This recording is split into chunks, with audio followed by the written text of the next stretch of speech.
Tak jarang para ibu muda yang baru melahirkan mengalami baby blues yang membahayakan bagi anak maupun ibunya. Tragis yang dialami seorang ibu muda asal Bungkal, Ponorogo, Jawa Timur tewas diduga akibat sang mertua memisahkannya dengan bayi yang baru dilahirkannya, lantaran korban mengalami baby blues dan stres. Tak kuasa menyaksikan anaknya mengalami nasib malang, seorang ibu berteriak histeris saksikan putrinya meregang nyawa. Tukiem, 65 tahun, memecah keheningan saat menyaksikan anak perempuannya mengalami kejang-kejang. Tak hanya kejang, Mariana 29 tahun juga memelototkan matanya di akhir sisa hidupnya. Mendengar teriakan histeris Tukiem, suaminya atau ayah korban langsung datang dan berusaha menolong Mariana.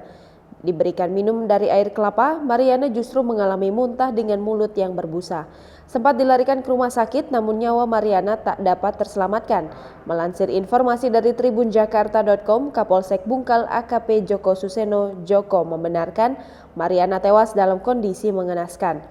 Usut punya usut, Mariana rupanya tewas akibat menenggak racun tikus.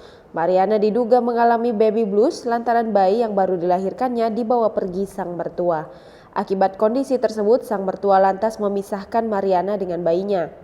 Namun hal tersebut rupanya bukan keputusan yang tepat, sebab Mariana justru semakin depresi dan memilih untuk bunuh diri setelah dipisahkan dari buah hatinya. Selain dipisahkan dari buah hatinya, Mariana juga ditinggalkan suaminya untuk bekerja ke luar negeri. Melansir informasi dari suryamalang.com, kejadian tragis ini terjadi di Kecamatan Bungkal, Ponorogo, Jawa Timur pada Kamis 15 Oktober 2020. Sementara itu, melansir informasi dari tribunjatim.com, Natalia selaku Biro Psikologi Talenta Jambi menjelaskan bahwa baby blues merupakan kondisi perubahan emosi yang dialami oleh ibu setelah melahirkan bayi.